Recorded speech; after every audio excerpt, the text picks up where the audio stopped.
This is episode 3 of our Ask Me Anything STEM Women series, where we are answering this question that was sent in by one of our readers, listeners. One of the biggest challenges I have as a veteran engineer with 30 years of experience is how to move to the next level of technical leader. I find the advice and stories that most provide would require me to go back in time and join a fraternity at MIT or a similar impossible to replicate activity. I want to know how to present my subject matter expertise in a way that gains trust and make sure that I am able to communicate effectively in meetings. I'll never get to the C-suite if the only way I can speak is literally by interrupting people. Now, this is a comprehensive question, and so we've broken it up into different sections. With video 1, episode 1 in the series, we talked about how do I advance to the C-suite. I gave you a framework, the She Leads STEM Catalyst framework, to help you see the 3 pillars that you need to get there. In episode 2, we talked about the trust pillar. How do I present my expertise to gain trust? Go back and check those out if this is the first time you are here. And today we are going to take this piece of how do we communicate effectively in meetings. Now, as a recap, the She Leads STEM Catalyst method, it is something that I have put together just based on all of my experience, especially coaching women in STEM. There are 3 legs of the stool: competence, visibility, and trust. The last video, we talked a good bit about trust. Today, we are talking about visibility and from the lens of communication in meetings. Okay, so as we dive into this, one of the things I hear all the time is something like this: Stephanie, I'm working harder than everyone else. I'm the go-to person for when things need to be done. I stay late. I arrive early. I solve the urgent problems. I deliver high quality work, and I also feel invisible. Maybe when you speak up in meetings, your ideas get ignored or someone else gets credit. Maybe you're exhausted from giving everything and feeling like your unique skills, gifts, and talents are not valued. Or maybe you've even gotten the, we'll say, final insult relative to watching a peer get promoted based on nebulous criteria. Maybe someone told you they have more leadership potential or you need to think more strategically. So if you've ever been in this situation where you feel like you are working so very hard, but not getting anywhere, you may have fallen prey to what I call the invisible doer trap. You are doing amazing work, but you're not being recognized for it. You're not being seen as leadership material, in part because of how you're showing up in those moments when leadership is watching. Now, anybody can fall into this trap. And I don't want to discount sexism, racism, nepotism, any of those things as I share this. And I think we can all recognize that there are systemic barriers out there, and there are ways you as an individual can overcome those. What I would say with this doer trap is that women are particularly prone to it, especially women in male-dominated fields like STEM. Why? Because if you are in a group where there aren't a lot of women, women are much more likely to be labeled and rewarded for being doers. Women's strategic contributions are less likely to receive recognition. And this isn't just my anecdotal evidence seeing this. This has been found with research-backed studies that have found this. So I wanted to give you this context because often when I hear I need to communicate more effectively in meetings, the underlying desire is less about your communication skills and more about saying, I know how to speak up and I want my voice to matter. I want my contributions to be valued. I want to stop feeling like no one is listening.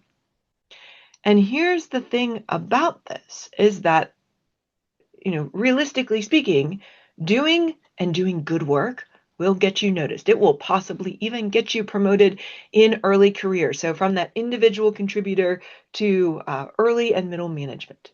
However, strategic thinking and business value are what you need to, are the skills you need to develop to get you to the highest levels in your organization, especially if you are in a mid-size or large organization.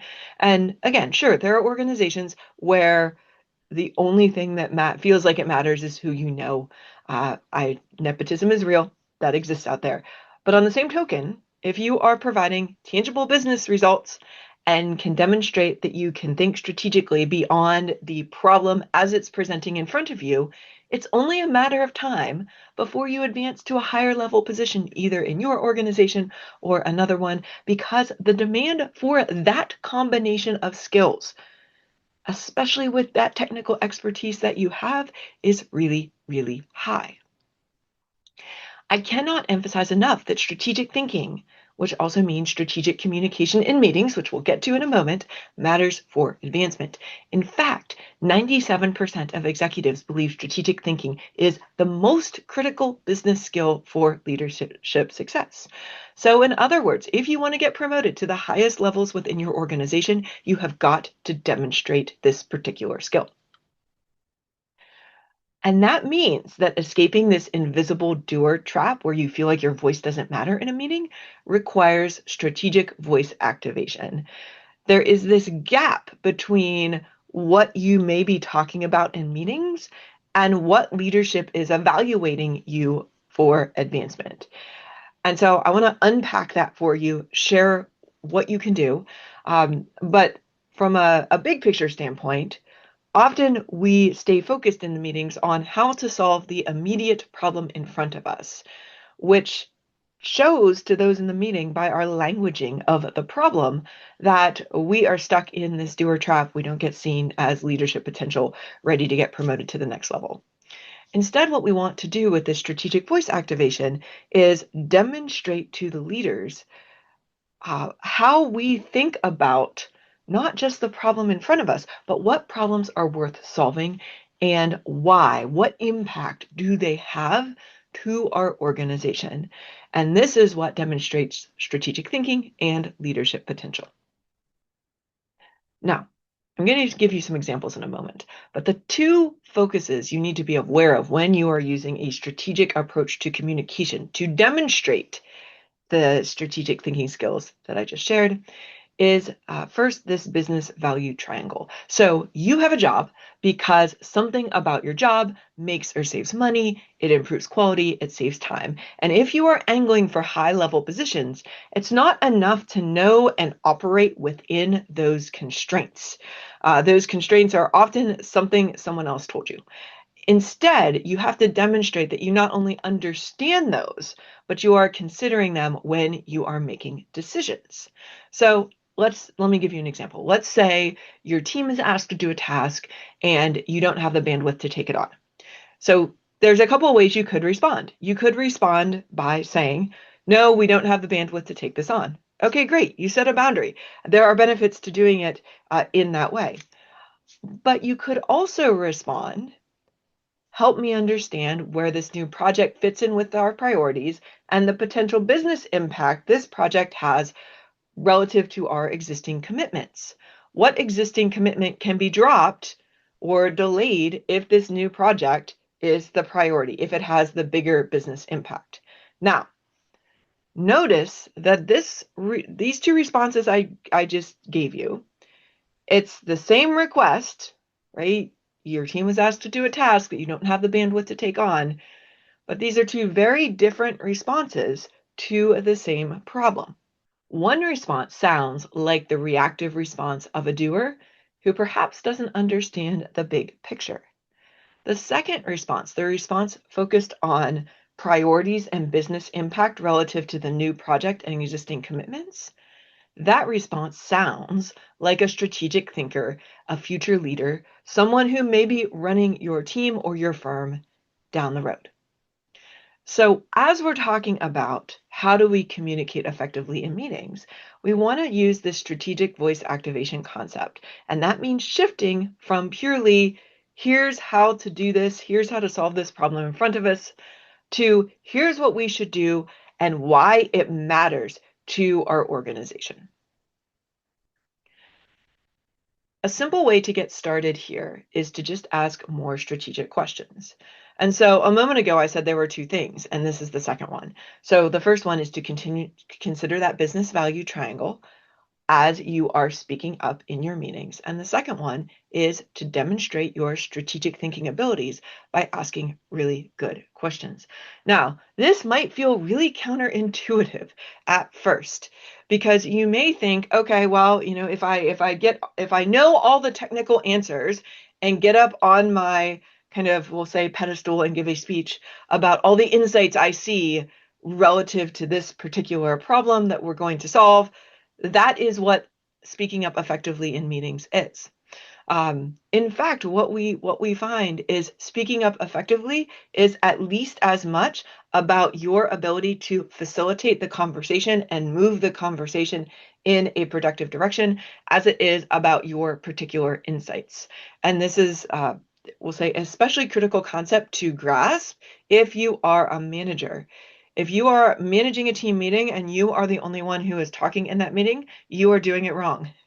And so what we want to do is be able to ask these strategic questions in order to help the team, to guide the conversation, help the team come to a result that would be better than any you or anyone else could come up by yourselves. And so I want to give you 5 questions that you can grab and use in your next meeting that will demonstrate your ability to think strategically. And these questions, notice, they typically start with the words what or how, and they have a big picture focus beyond the problem at hand. Now, I have personally used these types of questions.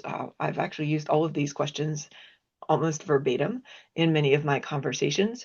But my very, very favorite, and the one I actually used earlier today in a meeting, is what are we solving for? So as a engineer who often works with other engineers who may go very, very deep into the logistics and details, which is really great and really important. But sometimes in our conversations, we need to step back from those details and come back to the why are we doing this? What is the business impact that it has? The question, what are we solving for, is super useful to pull everyone back from getting bogged down in those logistics details and we'll say realign around what really matters and why we are doing that activity. So other questions that you can use. So I said my favorites, what are we solving for? What would it take to make this happen? For this project strategy to work, what would need to be true? What does success look like? So this one, we should be asking on every single project. You can ask it on every single project. You can ask it in every single meeting. Okay, we get to the end of this meeting. What do we want to have had accomplished? So that's another version of what does success look like. If you don't know what success looks like to get promoted, likely you're not going to get promoted. And so understanding what success looks like in multiple situations is, again, a really, really excellent strategic question. And then finally, what are the patterns? Now, you can ask these questions. You can also take these questions and craft them into statements. So let me give you a couple of examples of this within a meeting context. So let's say somebody throws out an idea and you say, oh, that won't work. So as soon as we say that, we know you have a doer focus because the doer is very, very focused on the problem, the constraints, the details, and there is a time and place for this. However, if your goal is to communicate effectively in meetings and get promoted down the road, what you might want to say instead is shift this same statement to a strategic focus and say, for this idea to work, what would need to be true? What assumptions are we making around this idea? As another example, let's say you are sitting in a meeting and it goes down this very unproductive tangent. That has happened to me many, many, many times. So you are not alone. In fact, I feel like this is more common than not. What do? Well, most professionals are going to say nothing, especially if they are not running the meeting. But in the interest of you being the future leader of this team, you getting promoted and being the person down the line who runs this meeting, what can you do? Well, you could say something like this. Hold up a moment. Let's step back and discuss context. Help me understand what we are solving for here and why that matters to our organization. You could change that to why it matters to our project or team, whatever fits best within your context. But just the simple question of help me understand what are we solving for here, why it matters, is usually enough to yank everybody out of the unproductive tangent and bring them back to, okay, here's the problem at hand. Here's what we're trying to get to. It may even bring in a little bit of this what does success look like conversation so that everybody again is once again aligned with the problem that we're trying to solve. Next example. Let's say, again, we are technical professionals. We often have problems to solve. And so maybe you have a problem on a project in a team meeting and you have a great idea on how to fix it. So instead of focusing on communication that, again, tells anyone listening that you are a doer only by saying something like, we have a problem on this project and here's how to fix it, you can take that same concept and just shift it over to the strategic focus and the strategic communication and say instead, we have an issue on this project that I noticed is a pattern across multiple projects. Here's one solution we can try here that potentially results in time and cost savings across the firm on the multiple projects. And notice, again, it's the same problem, but it's a very different framing from a doer to a strategic focus, that strategic voice activation. And the strategic focus tells anyone listening that you aren't just focused only on the problem at hand, that you aren't the type of person who only needs to be told what to do, that you can think ahead, you can see the patterns, you are demonstrating your strategic thinking skills just by the language that you are using in your meetings. Okay, I'm going to give you one more example here. Let's say you have a chronically behind schedule project, and in a team meeting, people are going down the path of having a gripe session. And so the tendency may be, I want to feel like I belong, so I will join my team in a gripe session about this chronically behind schedule project, as you all complain about the fact that last time you didn't get decisions until really late, and all of you had to work late or weekends, lots of overtime to get it done, and you're like, oh, that's going to happen again. So you're complaining about this. So what if instead of joining the gripe session, you said, okay, this project is behind schedule. Before we dive into solutions, help me understand what we are optimizing for. Is it better to deliver it on time with reduced scope or delay to deliver the whole project? What does success look like from your perspective? So again, I have used this or a variation very similar to this when I'm in a team conversation that has just gone into negativity. So what we find is in the team conversations, people feed off each other's energy.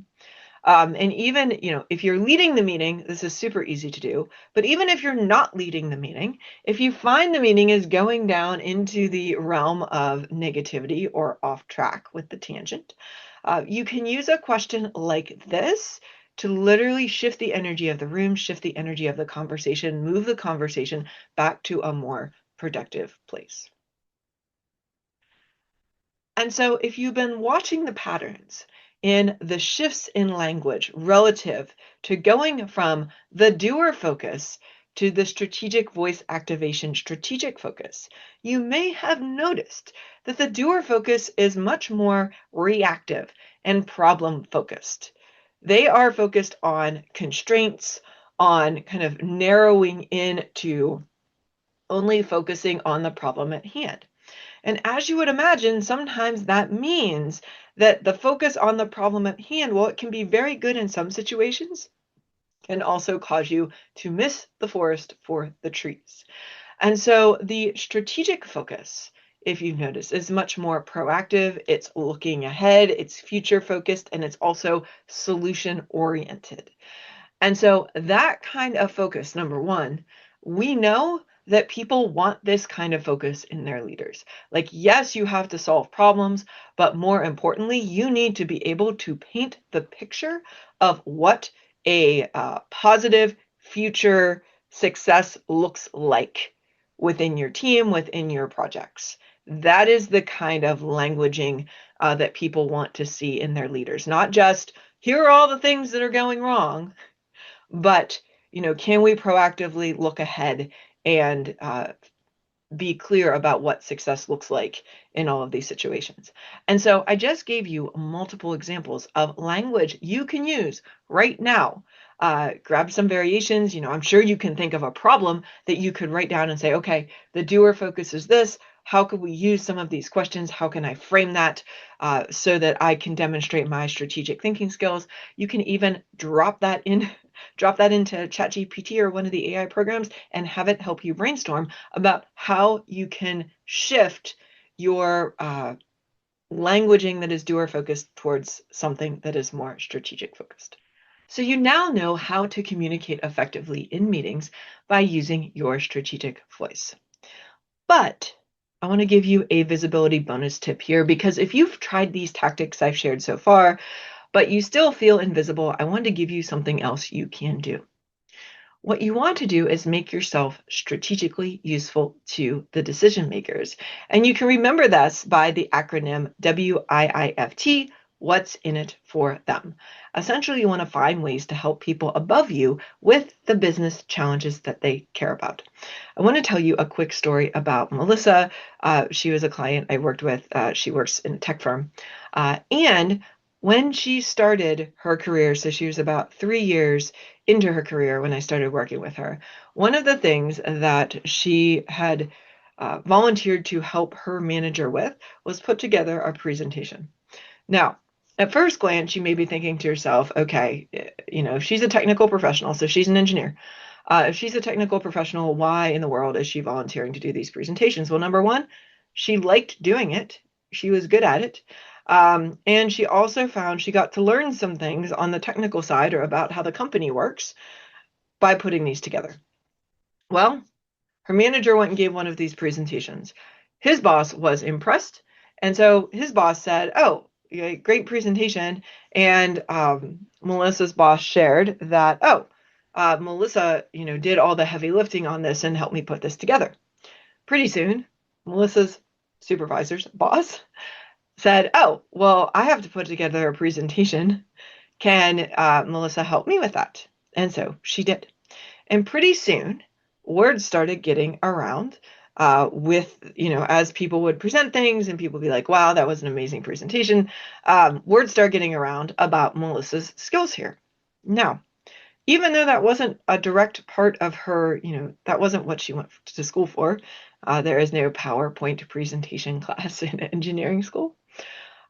What happened was about a year later, because Melissa had gotten some exposure to different executives that she'd been helping with, or like not all of them were executives. Some were just like higher ups, VPs within the organization.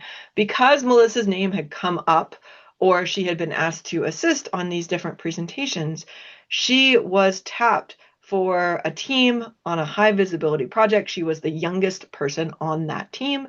But they told her the reason she was tapped and the reason her name came to mind was because she had gotten visible by helping all these different executives with their PowerPoint presentations.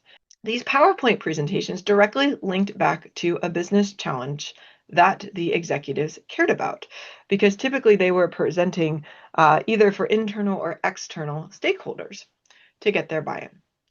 I wanted to share this example because often we think that visibility means we need to go self-advocate. And in reality, great visibility happens most organically when we are focused on how can we help someone else with something that matters to them. And so what I've found is that most visibility problems, and this is especially true if you are an experienced technical professional, aren't actually visibility problems. They're usually strategic communication problems. And so that's why we focused here within this video in this Ask Me Anything series. The feeling of being invisible is simply a manifestation of the doer trap, where being busy, busy, busy feels easier than asking for what you want or taking a risk. To be a strategic communicator, especially if you are in a meeting room, mostly full of doers. So now I want you to take action on what you've learned. I want you to practice communicating that you are a strategic thinker, not just a doer. So try one of these three options below. In your next meeting, instead of jumping straight into here's how we fix it, pause and ask one of those strategic questions. So remember, I shared 5, one of them being what are we solving for? And what I want you to do is ask that question and then be silent. Watch and listen to how the room responds differently to you than it may have in the past when you just jumped in with the here's how we're going to fix this. Another option, maybe you have to give a project update. So I don't want you to just report what you did. I want you to frame it in business terms, like that business value triangle I shared with you earlier. So you could say something like, this saves us 40 hours of work per month, which translates into $3,200 in labor costs we can reallocate to higher value work. If you are stuck here on, I don't know how to translate that into dollar amounts, that's okay. Another way you can do this is you can track, how much time do we think it will save per project, and you can put it in a percentage. So, if it will save X percent of money every time we use this spreadsheet that you created or something like that, you can use a percentage value as well.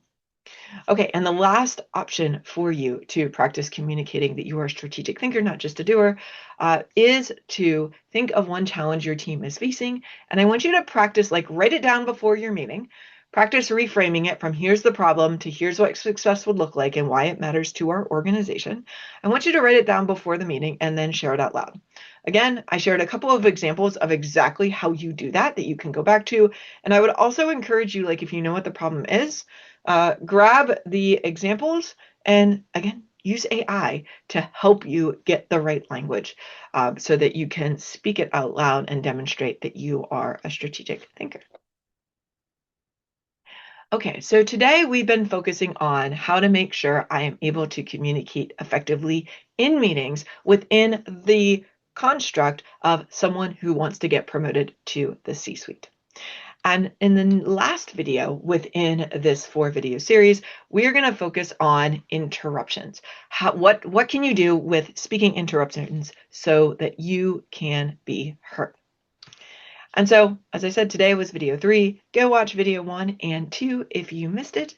And I will be back in the next video talking about how to speak up without having to interrupt people. And don't worry, we will also be covering what to do if people interrupt you so you can be heard.